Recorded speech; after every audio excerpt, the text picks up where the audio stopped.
मला या गोष्टीचं खूप आश्चर्य वाटतं की औरंगजेबाच्या फौजांना कणभरही जराही लाज वाटली नसेल. 11व्या-12व्या शतकातील शिलाहार राजांच्या राजवटीमधील अद्भुत शिल्पकलेचा नमुना असलेलं आणि डोळ्याचं पारणं फिटेल असं हे शिवमंदिर आणि त्याच्या मूर्ती तोडताना खूप आश्चर्य वाटलं मला जेव्हा मी या ठिकाणी गेलो.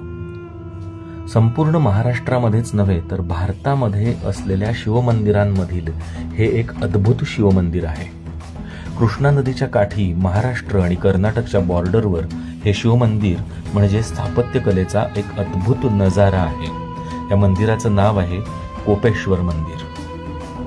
भारतातील महत्त्वाच्या तीर्थस्थळांपैकी हे एक मंदिर आहे.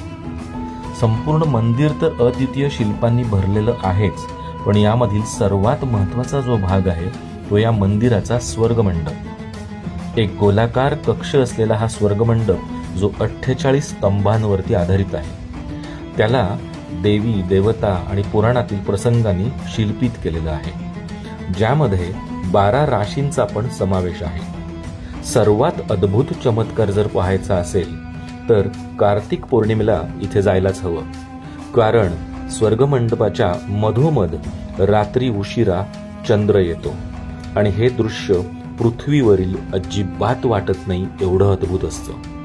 याला दैवी आशीर्वादाचं प्रतीक मानलं जातं. पुराण कथेप्रमाणे जेव्हा माता सतीनं आत्मत्याग केला तेव्हा भगवान शंकर खूप क्रोधित झाले, व्यथित झाले. त्यावेळी भगवान विष्णूंनी त्यांना या जागी आणून त्यांची सांत्वना केल्याची आख्यायिका आहे.